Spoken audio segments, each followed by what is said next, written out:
Hello and welcome to this week's episode of SportsDay Rangers. I'm John Blake. And I am Evan Grant. So when we last were with you, the Rangers were nearing the end of that very difficult 40-game stretch against the best teams in the major leagues. And they split 6 games against 2 of the best in the Yankees and the Cubs.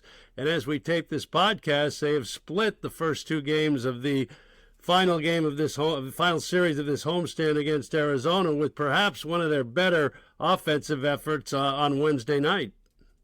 But you know, John, just because the schedule seems to ease up doesn't necessarily mean that the games get easier, because the Rangers are dealing with a number of injuries right now. Nathan Eovaldi was scratched on Monday and remains kind of in a wait-and-see mode. Brandon Nimmo, just the day that he finally had told Skip Schumacher he was ready to really let it go, had a great game on the base pass and then came out with a sprained ankle.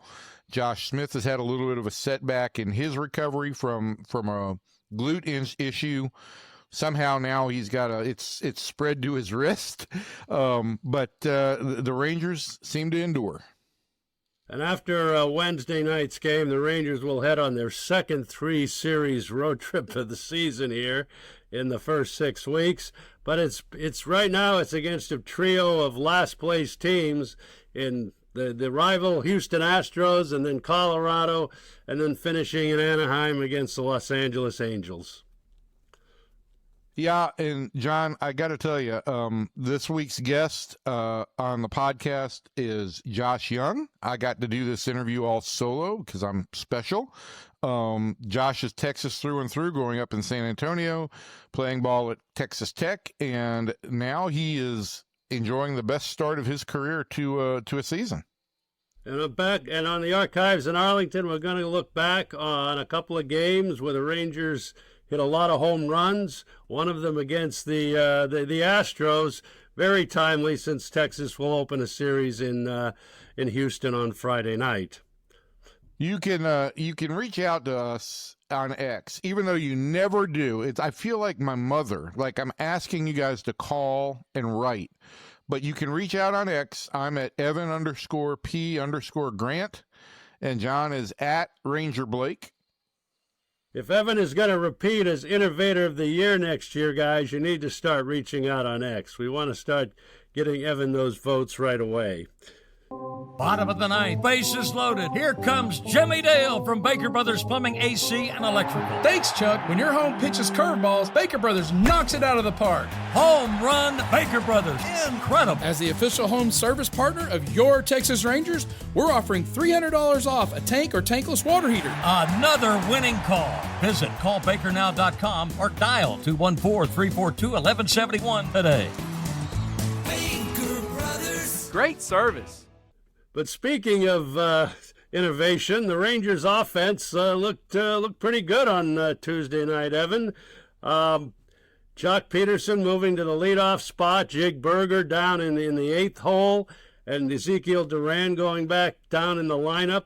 Corey Seager, though, continues to struggle, now 0 for 23. But what did you see with this lineup, little lineup tweak by Skip Schumacher? Well, I think the first thing I saw was the sky. You know, with the roof open on Tuesday night, it seemed like the ball actually flew a little bit. And, you know, I think on the TV broadcast there was some suggestion that Jock Peterson's home run was kept fair by potentially the conditions.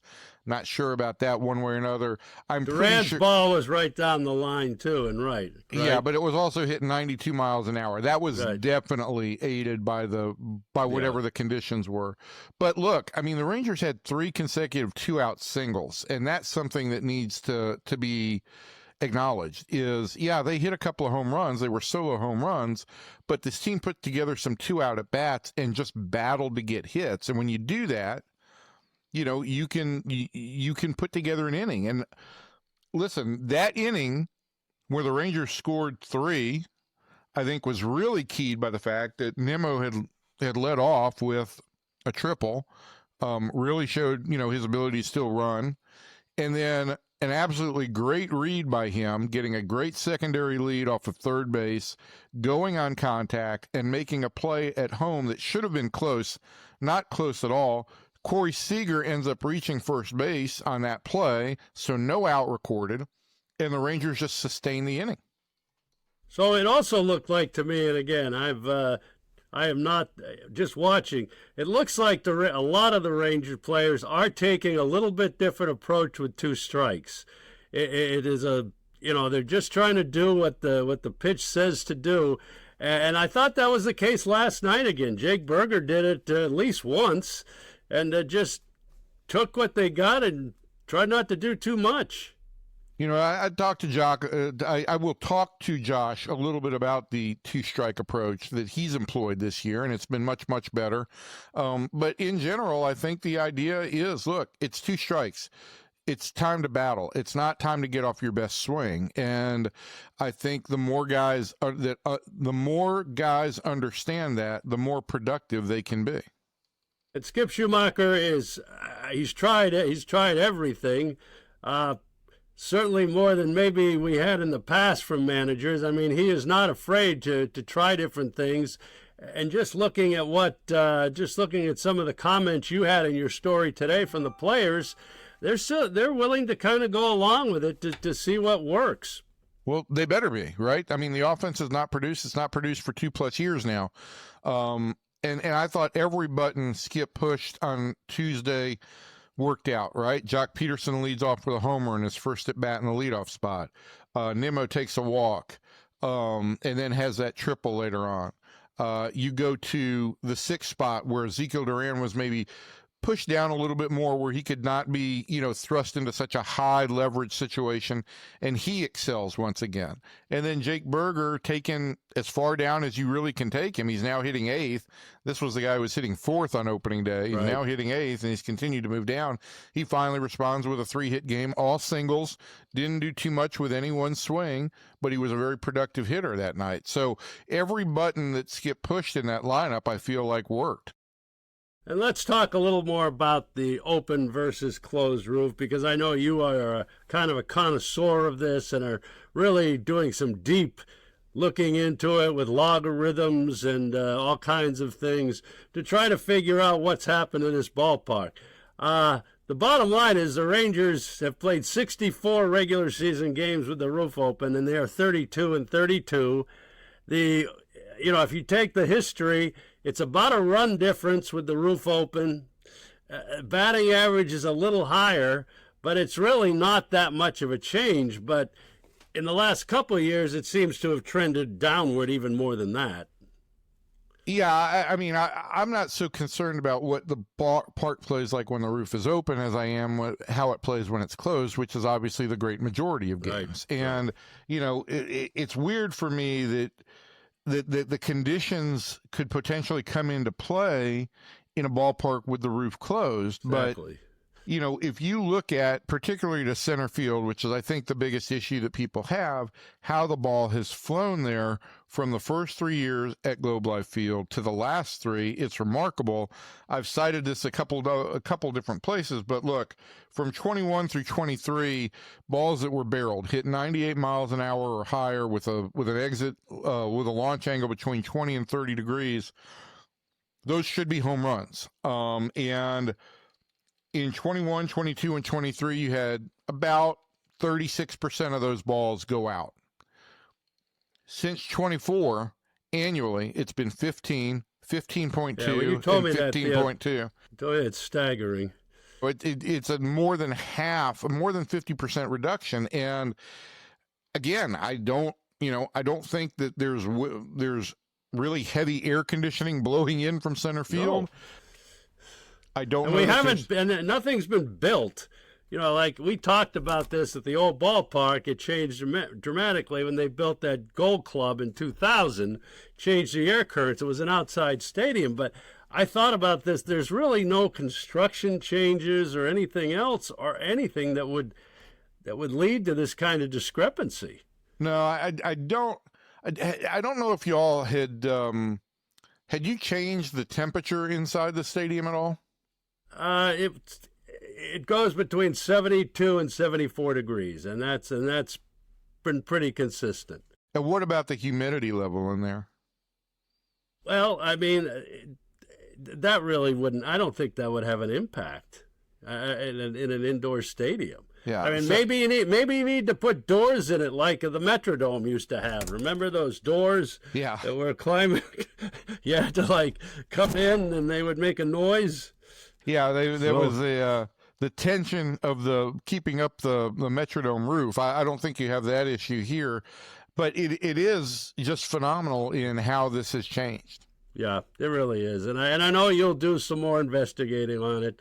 But let's talk a little bit about the Nathan Eovaldi a little bit. He was scratched on Monday night with the side issue, and what are you hearing at this point? Could it be miss a start or two, or what are they thinking right now? Well, I think with Nathan Eovaldi, you want to keep all options open as long as possible to allow him to not go on the IL. I also think that given the depth in the organization, or I should say the lack thereof, you're looking at having to bring up maybe Josh Stephen or Trace Shupak, guys who don't have big league experience and aren't considered top prospects to make a start if Nathan goes on the IL. The Rangers want to hold off as long as they can. Would you use Quantrill in that role, or is he more valuable kind of as what he's been doing, which has been pretty good? You could use Quantrill in that role, but then you've got to bring up another long reliever, guy. right? And I think a lot also depends on, can the Rangers afford to pitch a bullpen game that day? If they want to skip Nathan one more time and not put him on the IL, and that is all dependent on what bullpen usage looks like over the next 3 days. That's why, and they've gotten really. With the strong outing by DeGrom on Sunday and then the strong outing by Gore on Tuesday night, that's really helped the bullpen. It got them through that game Monday, and that could conceivably be a help here down the road the next few days. But what you've got now over the next 2 days, or on Wednesday and then on Friday, are the two young guys. And there's more unpredictability with Leiter and Rocker and how deep they'll go into games. But you do have an off day on Thursday, and there may be the ability to keep some guys rested. And you also have this off day. So if you just want to push everybody, if you want to go down to a four-man rotation, there's a lot of options there. And then the one X factor in all this, John, is May 15th is also a day when lots of guys who are on minor league contracts at AAA have some outs that they could take an escape if a team offers them a big league contract. So the Rangers could potentially do a little shopping in that market too. We'll see what happens. Hopefully, it's not too tough with Eovaldi. And as you mentioned up front, some of these other injuries just been a slow return for guys like Josh Smith and Wyatt Langford. It just kind of seems to keep going on and on here. Yeah, and here we are. Wyatt Langford is still not swinging a bat. He said he was pretty much symptom-free the last 2 days, taking some defensive drills, but he's not swinging a bat. I don't look for him to be back before June 1. And listen, the way Ezekiel Duran is playing at second base, the fact that you are without Josh Smith, you can kind of get by on that. But Wyatt Langford is supposed to be one of the two driving forces in this offense. And right now, not having him really puts you at a disadvantage. They need Wyatt, and they need him to be productive. Especially when Corey is going through one of these stretches that Corey's gone through. Now, I also want to point out, look, Corey had a stretch like this last year, went 0 for 25 at the end of May, early June, and then I went back and I looked at the numbers. For the remainder of the season, I think he was a 964 OPS guy with 15 homers and 15 doubles and 300 plate appearances. So I don't have doubts that Corey Seager is going to come back. Would the Rangers like it to be a little bit quicker than later? Of course. But I think he's still going to figure it out. It just takes some time with a swing that is as complex and fine-tuned as his is. And we'll see what happens. As again, the Rangers out on the road here for 10 days, 9 games, starting with the Astros on Friday night. But so let's move on. The interview this week, Evan, as he said, did solo. I was away on assignment, like Evan obviously is sometimes. And Evan talked to Josh Jung about a lot of things, and Josh, who's been the Rangers' most consistent player here over the first 5 or 6 weeks of the season, and we'll hear that next.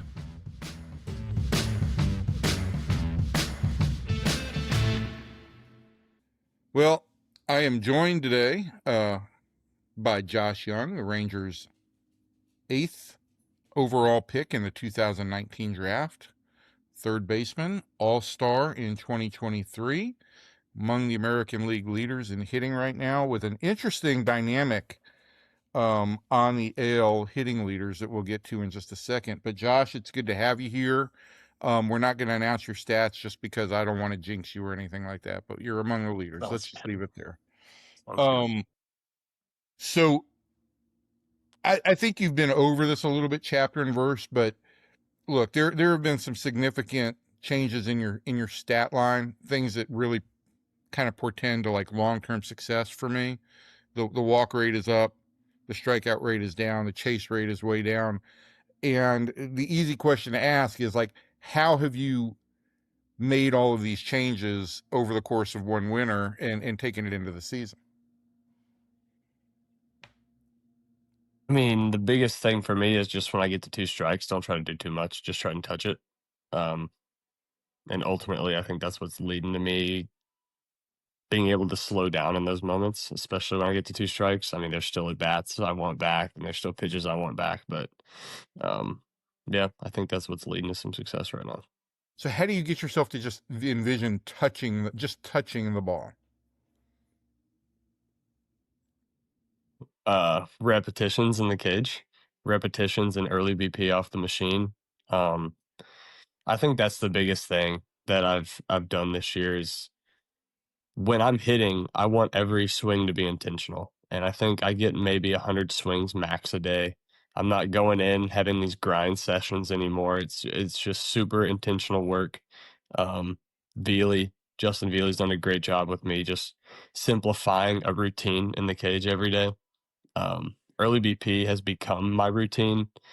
So, I mean, we go into the cage, we have a couple drills we hit off the tee, a couple drills we hit in our front toss, and then I do my machine work on the field with for the most part, a high velo pitch. And that's the moment where I'm doing everything I can to simplify, for one, to see where the body's at, kind of see where my mind's at, and then try to manipulate my swing. And I do that with self-talk. So I'm just like talking to myself through what I'm doing. And that's where I'm kind of working on my approach. And then when I get into BP, it's just manipulating the ball. He'll put me through situations, and it's just trying to execute the situation as much as I can in 5 swings. And that is the thing for me is like, you are finding more holes, right? You're hitting the ball into the gaps more. You're hitting the ball to the right side when you need to. Are you ever going up there with an intent, like, or once you get into an at bat, of trying to direct the ball in any way, or trying to direct your swing? I wish I could say I was good enough to do that. I do when I take my cleansing breath, I do check out where the fielders are standing to kind of see where the holes are. That doesn't mean that I'm directing the ball there, because that's really hard to do off 100. But another part of it is understanding matchups. Like if it's a tough matchup for me, there's no reason for me to go up there and try to swing really hard and try to do damage off this specific pitcher. Like I'm truly getting to the point where Nimmo has said this kind of till he's blue in the face when I've been around him. Like pitchers throw damage. Like you can't go up there trying to expect damage. And I mean, I feel like a lot of my damage comes with 2 strikes when I do try to simplify and just touch it. So, I mean, it's definitely a time where you can pick and choose your spots where you're heading the count, or you feel like you've seen this pitcher a decent amount of times where you can really dial in on a specific area. But for me, still feeling like I'm kind of young in the game when it comes to facing pitchers. It's understanding the matchup and don't try to do too much. Like damage happens when you put a good swing on a pitch. You open the door to the Brandon Nimmo conversation, and I have noticed, and you and I have talked a little bit about this, that, I've seen Brandon talk with you, and we all know Brandon's very intentional and very detailed in his prep. And I certainly don't want to take away anything from the work that you've done all year, but it does feel to me like this is a teammate that you've really connected with in terms of prep and studying, and what kind of effect has he had on you, do you think? Or do you agree with that? I agree with it completely. Yeah, he kind of got me into this mode. I've always tried to find my own little, I guess, niche when it comes to studying pitchers, and it's kind of been all over the place. It's been a little inconsistent. It's been me trying to learn. But when you don't really know all the information, it's really hard to understand what's going on. Like I can look at a chart and tell you what the pitch movement does, but with all these different arm slots and stuff, it makes things difficult to try and bucket stuff. So, I mean, he's been huge in that regard and getting me to understand some stuff. I've gone in and talked with our analytics guys a bunch. And that's become part of my routine when it comes to stuff. And I got that from Brandon, because he goes in and he talks with them and tries to figure out like any edge we can get tonight off this pitcher. Well, yeah, basically just a way to simplify that guy's pitches, because he's going to present us with a problem, meaning he's going to have X amount of pitches, X amount of shapes moving different ways. How can we simplify that to win? And look, I think some of it is timing too, and I want to get your take on this. Some of it is timing and how we take in information, right? A young player gets to the big leagues, they know that they've done certain things a certain way, and they want to employ that in the big leagues, or they come up and they want to learn everything from everybody, and they just get overwhelmed with information, and it takes some failure. I mean, it does take some failure to get to a point where you're okay. I know what I need to get. I just don't know how to put it into words, and somebody's got to be that kind of model for you. Is that what Brandon has been? Definitely. We definitely speak the same language, and stinks that he's left-handed, but I mean, we're still able to have those conversations, especially with how we see the ball, how we perceive information. He's definitely still far beyond me when it comes to learning stuff. But any nugget I can take from him is huge, and he's helped me with my process, and also just seeing how intentional he is with his preparation, with his daily routines. It helped me take mine to another level too. So as we sit here today, without going into stats, we will just say that the American League hitting leaders are Shea Langoliers, number 1, Josh Jung, number 2, and Hunter Green, number 3, or Riley Green, number 3. You notice any kind of trend with any of those guys? We were all in the same draft class, weren't we? Yes, right. All 3 in the top 10 in 2019. You went 8, Langoliers went 9, Green went 5, and then Bobby Witt is currently 10th, and he was the number 2 overall pick. And look, Bobby's a generational kind of player that really just kind of broke out. But I do think it does say something, right? It does take time for guys to really understand what it takes to hit in this league. And do you feel like you're getting that now, or do you feel like you just kind of struggled independently of that previously? I mean, there's no finish line, because as soon as you make adjustments and start having success, here comes another problem, or, just whatever. Hitting's hard. And I'm fortunate to have had some early success this season, but it didn't start that way, obviously. It started over 18. But yeah, I mean, I think it just takes an understanding that you don't have to go up there. I say the Hulk swing. You don't have to go up there and try to swing out of your shoes to beat pitchers. Ultimately, I feel like I got into that trap a little bit, trying to do damage. I had some early success in 23 hitting homers, and then it felt like after my injuries, I kind of chased that, like, oh, this is who I was, so why not continue to do that? And it caused some mechanical inaccuracies, you could say, and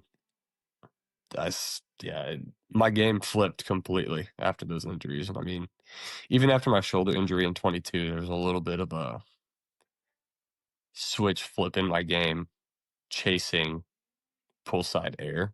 And I think that is just kind of the wrong way for me specifically to go about hitting. Like, pull side air happens, I can't force it. And when I start trying to force it, that's when all the stuff you talked about that's kind of seemed to go down a little bit skyrockets very quickly.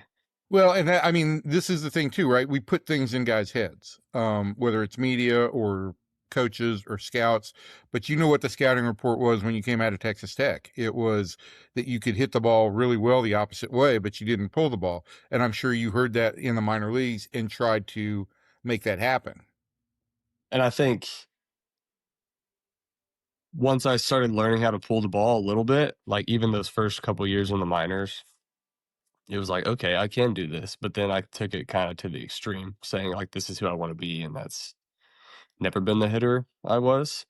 So, I mean, this whole offseason, it was a grind trying to undo some of the mechanical stuff that I had repeated for multiple years in a row. Like, it was a grind.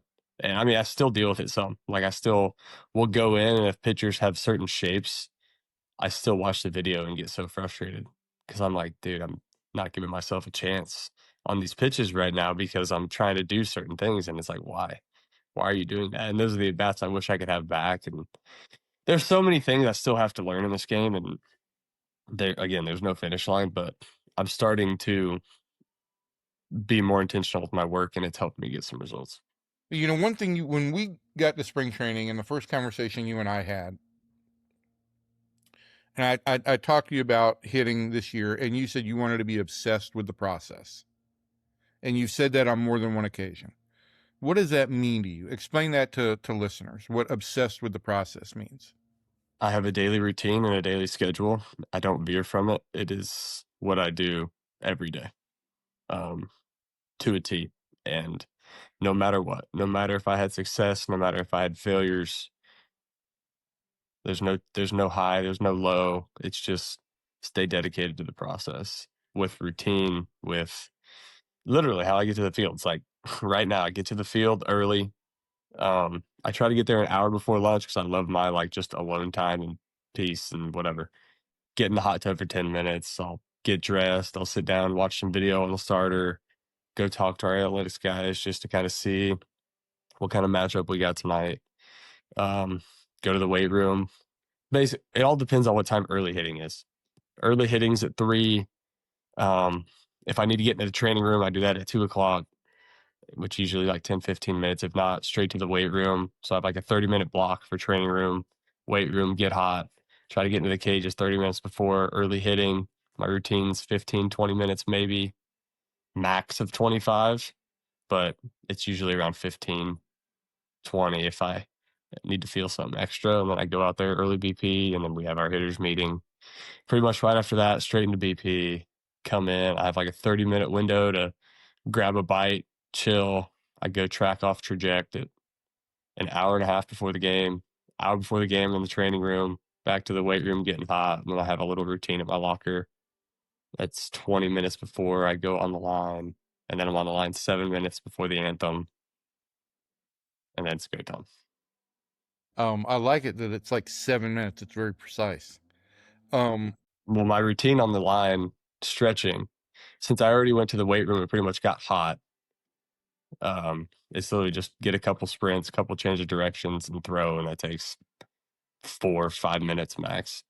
And then you're ready for the anthem. The one thing that like the illustration for me of where you're at as a different player, and the vivid example of being obsessed with the process was this last week, right? You had this little 0 for, I think, 0 for 10, 3 straight games without a hit. And I think in the past you were a guy who you'd go through a little bit of an 0 for and you would chase, I got to get that hit. I got to get that hit. I got to break this. And then the 0 for would stretch, or the cold stretch would stretch. And, you came back with 3 hits on consecutive games against the Cubs. And so for me, that was a real example of that you were just sticking to the process and not getting sidetracked by what the results were on the field. Definitely. And I mean, even in that little over, I was definitely chasing some results. I mean, that's just human nature, I think, within the game. But the idea is to be self-aware, right? To figure out, hey, I'm doing this. Self-awareness for sure. Yeah. And that's where came in. And it's honest dialogue with Veely. Like, it's honest dialogue where my head's at, because I can write an approach down on paper, but when I step into the box, it's like, okay, is that the approach I'm taking, or subconsciously am I trying to do certain things? And that's where the honesty has to come in. You have to be like, man, I think I was trying to cheat to this sinker, and that caused me to do X, Y, and Z, and now I'm kind of up there in a hole-ish, and that can compound quickly. especially when you face a bunch, for me, sinker ball guys in a row. It's like, oh, you're trying to chase some slug on a sinker when you know that's not really the pitch you slug. That's got to be an at bat you kind of grind out. So that's kind of what happened in New York after facing Will Warren, because he's got a really good sinker. So then that compounded for a couple of days, but then having that dialogue with Justin's like, all right, what do we need to do today to counterbalance that? And it was great to have some results right away, like coming in, fixing that issue, getting back to where I was. And it was great to have results quickly. It's not always going to happen. But I mean, and then it was literally the same thing last night, my first at bat, trying to force the issue, get runners in scoring position. And it's like, okay, I got to come through here. And that's where the evolution of my game, just like the growth, like the next step for me is understanding situations. Like I'm starting to understand how pitchers are attacking me. Now it's understand the situation as well as that, like in that situation, knowing that he probably doesn't want to give me anything to hit. So I don't need to go up there and try and force something to happen and get out of my element. And I chase 2 curveballs and, we end up not scoring a run when it was second and third one out. All right, Josh, we've kept you a long time. We'll go through a real quick rapid fire with you just before we let you get out of here. Look, you are the best public gift giver on the team. There may be some guys who do some things that we don't ever see, but it's pretty much acknowledged that you are grandiose with your gift giving. Who is the best dining partner on the team, or the best food guy on the team? Like team dinner food guy? Yes, sir. We had a dinner with Nimmo in New York at Del Frisco's, and he pretty much ordered everything, and it was phenomenal. And I wasn't able to make the dinner in Philly, but they basically said it was the exact same there as well. So I can pretty much say if you're going to dinner with Nimmo and he's ordering, he's not going to steer you wrong. It's going to be phenomenal. All right. Who's got the best musical taste when somebody's got control of the music? Berger wants to say that it's him. He loves being on the aux, especially in the cages. So I'll just give it to him because he is a self-proclaimed musical expert. Is he really? Self-proclaimed. Yeah. I call him a head bobber because all he does is bounce his head when he's listening to music. So yeah, he loves to walk in the cage, and I'll have on country music, and I try to keep the volume like medium to low because I'm having my like self-talk trying to work through my swing, and he'll come and just start blaring some random stuff. And I don't want my music to be super high beat because I want to try to keep my heart rate down. And as soon as it's super loud and he's screaming and the music's fast, I'm like, oh gosh, I need to finish up real quick and get out of here. So does he just have head bop, or does he sing too? He'll sing a little bit, but a lot of head bopping. A lot of head bopping. All right. Yeah. And who, I will say this, right? One thing we lose with Adolis Garcia being gone is a certain sense of fashion. And you guys, you guys dress down on flights mostly, but who's got the best fashion on the team now? I honestly have no idea because I feel like I haven't seen some guys' fashion. I honestly have no idea. I feel like Jock has his own style. Definitely his own style. Yeah, that's for sure. His own style. I really don't see guys dress up a ton. I mean, starters will dress up on their start day. I don't know. That's a good question. I need to start paying attention more. Yeah, because mostly on the field, you guys wear those athleisure suits, right? Yeah, we have that team jumpsuit thing. It's comfortable. I mean, it beats flying in a coat and tie. Yeah, it's a Lulu jumpsuit thing. It's pretty comfortable. All right. Well, this has been great, Josh. It's great to see you really surge this year and to make these changes. I know you've been as hard on yourself as anybody, and I know you've taken all that stuff really, really deeply, but I appreciate your time today. And I appreciate the insight into what you've done hitting wise. So thanks for joining us. Yeah. Thanks for having me. I just got to work on my defense. It's been terrible. I'm not saying anything. Well, I did.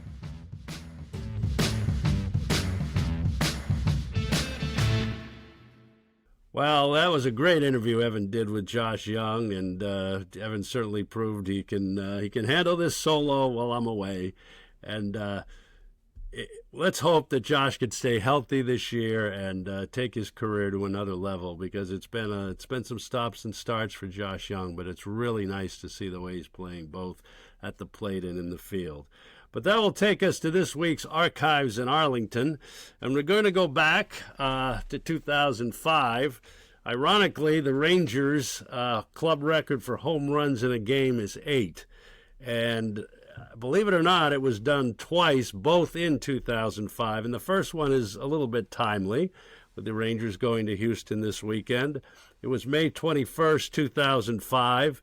The club hit 8 home runs in an 18-3 victory over the Astros at then, I guess that would have been AmeriQuest Ballpark in Arlington in 2005.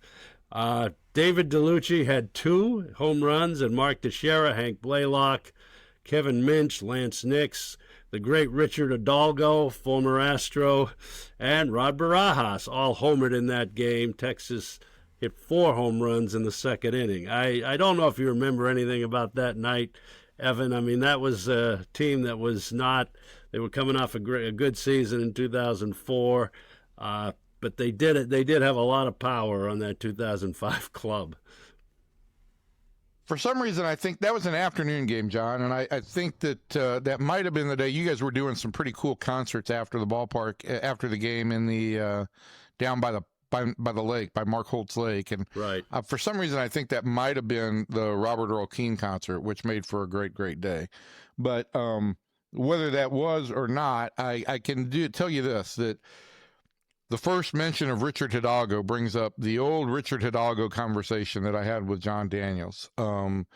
When you guys signed Richard Hidalgo after the 2004 season, I had kind of poo-pooed that signing as not a big deal, and that he had been in decline.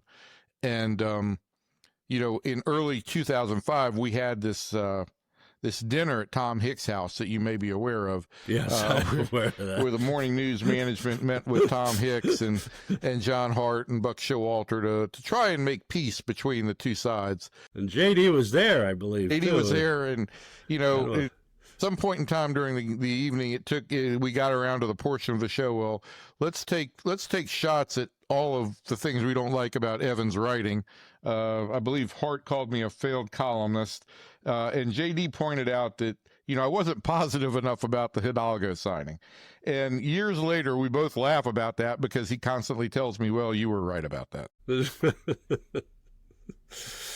And the winning pitcher, starter and winner that night was Chris Young. 2 runs, 5 innings, 6 strikeouts in the victory. And that was his rookie year, of course, in the Rangers rotation. And then it happened again, a little over a month later, on June 30th of 2005, at an 18-5 drubbing of the Halos of Anaheim, who I believe won the division title that year during their run. 8 home runs in that game. DeLucci hit another one. Kevin Minch had 3 in that game, Evan. 2 for Mark Teixeira, 1 for Blaylock, and then Alfonso Soriano hit the other home run. And Chris Young was the starter and winner in that game as well, giving up 3 runs in 5 innings. So, you look back and you kind of compare it to where the Rangers are today in terms of being able to hit the long ball. And those teams, traditionally a lot of slug there. But getting back to the Astros for just a little bit in the Silver Boot, the quest for the Silver Boot. The Rangers, Evan, have had 8 straight losing seasons in this series, in full seasons. Now, they were 5-5 in 2020. I can't remember. I don't think we won the Silver Boot. I think the differential went to the whatever that tiebreaker was. You're the one who came up with all the tiebreakers, so yeah, I don't know how far down we had to go. But it was a COVID year anyway, so you can throw it out.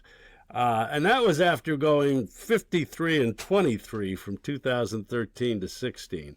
So is this the year? And the Rangers have come close the last 2 years, losing 7 of 13 each of the last 2 years, getting close to that boot. and you can't have the tiebreaker anymore, so that took away that great tiebreaker we used to have. So what do you think? How do you view the Silver Boot series? The Astros are not off to a great start. Listen, as you know, John, the Silver Boot is the most coveted sports trophy in baseball, Major League Baseball, in the state of Texas. I think that is all the qualifiers. Yeah, I remember we in 2012 when the social media was in its infancy. I actually drove the Silver Boot from Arlington to Houston, and we made stops at like Buc-ee's and the Sam Houston statue and Woody's Smokehouse in Centerville. We were trying to, create the energy. And exactly how many people showed up for the Silver Boot picture? Well, there were a lot of people in Buc-ee's, but I don't think they were there for the Silver Boot. First of all, the initial Silver Boot was glass. It was not even silver, and it somehow broke. Who broke it, John? About that, somebody dropped it. Well, It wasn't me. Are you sure about that? It's much more sturdy now with the silver. Now it's actually silver. Also very heavy. Are you aware of the Silver Boots? Do you have like a GPS tracker on the Silver Boot? Will you actually be able to take possession of the Silver Boot if the Rangers can win this year? Well, let's hope so.